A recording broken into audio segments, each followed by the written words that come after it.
Please be seated.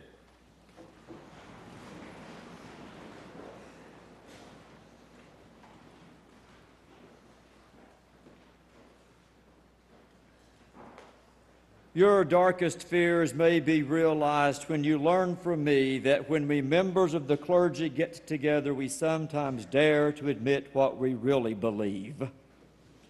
And most recently, when a few of us gathered during Holy Week, we finally admitted that contrary to what we're supposed to say, we do not find Easter Day to be our favorite day in the Christian calendar. Too sentimental for one reason. We admitted that we prefer Palm Sunday and Good Friday, and I think I know why.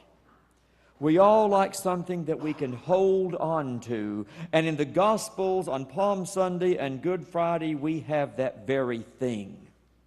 They are historical events that with ease can be reenacted. Go to the Holy Land and you can picture where Jesus' donkey went up the hill into Jerusalem. You can see the area where he drove the moneylenders out of the temple. You can even visualize him dragging his cross to Golgotha. In fact, many people still do that very thing, drag a cross through that city reminiscent of what Jesus did. Entire industries called passion plays have arisen to commemorate the events of that week, and I think that you're familiar with at least one of them in this area. Those passion plays are filled with people dressed up as soldiers and Pilate and disciples warming themselves at a fire. We can get that picture. But then we come to Easter, both the day and the season, and what we are celebrating is so much more difficult to wrap our hands around. We might be able to dress someone up as a Roman soldier on Good Friday, but we would be fools to attempt to dress anyone as the resurrected Christ coming out of the tomb. You see, resurrection is not historical, it's transhistorical. That truth is a lot more unsettling and more uncomfortable than many of us would like to admit. Look at today's gospel and how it describes what happened after those events of Good Friday. The story, as the gospeler tells us, is that the women do not get a chance to see Christ rising from a burial slab in a way that we might want to see a loved one rise from a hospital bed after his death has been called by the physician. No, the women merely encounter messengers. They can't find the body. And the same thing happens to a second set of visitors to the tomb. There's no body to be found. But it's when the disciples start returning to their ordinary lives, when they leave the religious capital of their own world and go back to small towns such as Emmaus, and when they decide that it's finally time to start eating because they are hungry, it is then that they gradually begin to see the resurrected Christ. Yes, it takes time and effort and a change of heart to see the risen Lord. The disciples would see the resurrected Christ in precisely those small town locations where Jesus' ministry had been taking place. In the midst of ordinary people with bad eyesight and injured bodies and sick children and mental illness, in the locations where people first started following Jesus and where Jesus was attempting to cure folk of their infirmities, that's where the disciples would now see the resurrected Christ.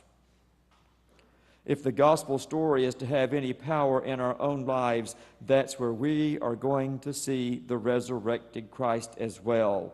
Whenever we look on ordinary people with incomplete lives and personal difficulties, and in them see the face of the living God. I did a little checking online, and so many of those calendars of world events that list important markers in history, well, they will pin down the birth of Jesus to within a year or two, and the religious ones will perhaps pin down the crucifixion of Jesus within a similar time span. And some of those calendars pin down when Peter and Paul were engaged in ministries, and many of the calendars talk about when the early Christian persecutions took place and when the Reformation swept across Europe.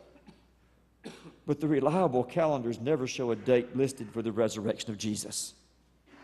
It is not a go check the calendar event. Instead, it's always something that's on the verge of happening. Our eyes are closed, and then along comes the unsettling Easter surprise when the risen Christ shows up in our midst in a manner that we had never before imagined. We crave tradition, which, by the way, usually means what was done about 40 years ago. We crave tradition. And then, for example, a tattooed, doubting 25-year-old shows up at church, and we unexpectedly see the face of Jesus in that person and wonder what we can learn from him or her. When we see the feet and hands of Jesus in the illegal immigrants working at construction sites all across this area, then that is nothing less than an appearance of the risen Christ.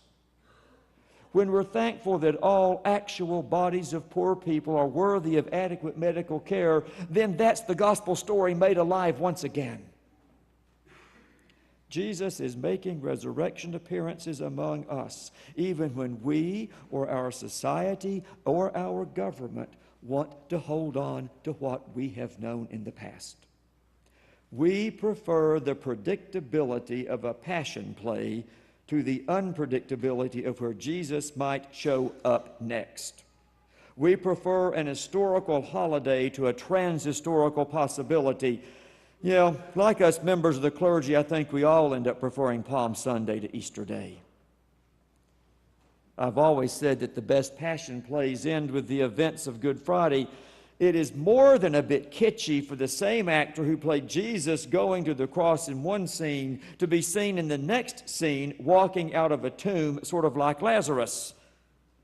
That sort of way of doing a passion play misses resurrection altogether. Resurrection continues to be an ongoing event and will not be nailed down to time and place specific. We frequently see the resurrected Christ only in retrospect. We never get it completely. That's why the church keeps asking us to come together week after week, year after year, generation after generation, and thus help train our eyes to see the resurrected Christ when next Christ comes on the scene. We are always standing in anticipation of the kingdom's arrival, of what might be. It's a scary place to be, and it's sometimes a frightening way to live. It's never going to be popular with the world at large. But I am certain when we have the same sort of resurrection experience that those original disciples had, and yes, we can, I am certain that when we do, well, the world is never going to be the same again. Amen.